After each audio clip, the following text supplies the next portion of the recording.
Dipersembahkan oleh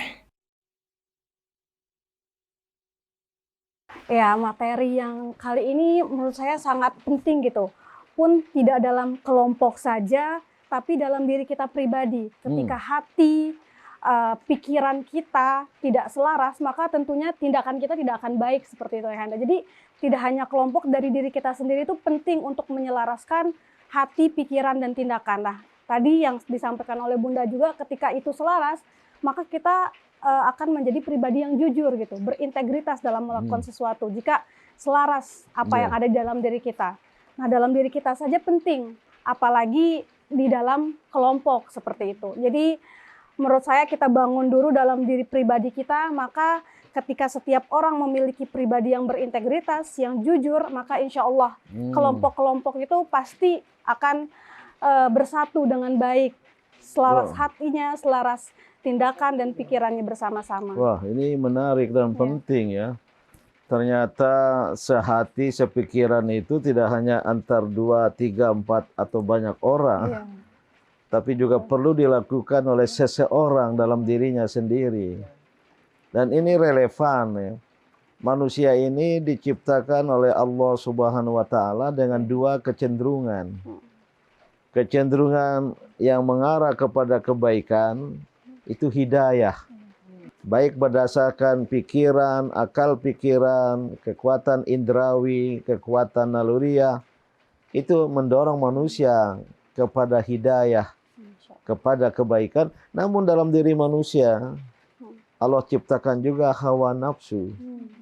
Al-hawa, hawa nafsu yang selain bisa membawa kepada kebaikan jika disalurkan secara benar, tapi juga acap kali mendorong dan membawa kepada keburukan.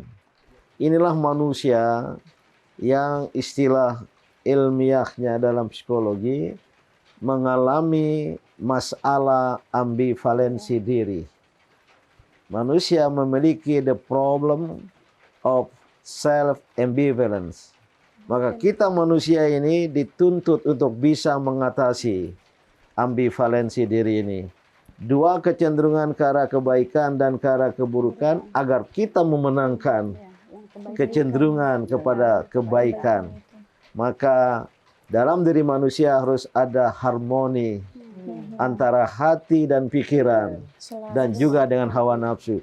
Jangan sampai manusia didikte oleh hawa nafsu sehingga pikiran dan hatinya tenggelam, tertutup, dan akhirnya tidak cocok antara hati dan pikiran. Maka Al-Quran atau Al-Hadis itu ya, hadis khususnya, Allah Subhanahu wa Ta'ala lewat Rasulnya ya mengatakan, jika ada sesuatu yang perlu kamu ketahui, sal domirak. Tanyakan kepada hati nurani. Tanyakanlah kepada hati nurani. Karena hati nurani ini insya Allah membisikkan kebenaran, membisikkan kebaikan. Ketika kita dalam kebimbangan, sal domirak. Ada hadis lain berbunyi, istafti qalbak. Mintalah fatwa kepada hatimu. Karena hati nurani ini senantiasa mendorong kepada kebenaran. Berbeda dengan hawa nafsu. Begitu kita menghadapi sesuatu, dorongan hawa nafsu kadangkala tak terkendalikan. Apalagi mengarah kepada keburukan. Maka terjadilah pelanggaran. Terjadilah kemungkaran dan kemaksiatan. Karena manusia tidak berdaya tahan ya, untuk mengatasi dorongan hawa nafsunya. Datanglah tadi perintah ilahi lewat Rasulnya.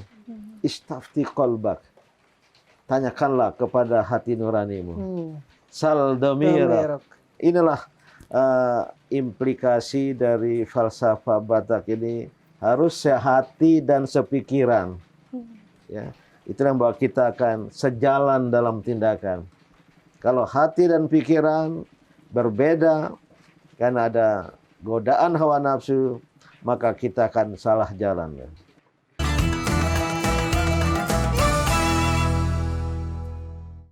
dipersembahkan oleh Jelajahi cara baru mendapatkan informasi. Download Metro TV Extend sekarang.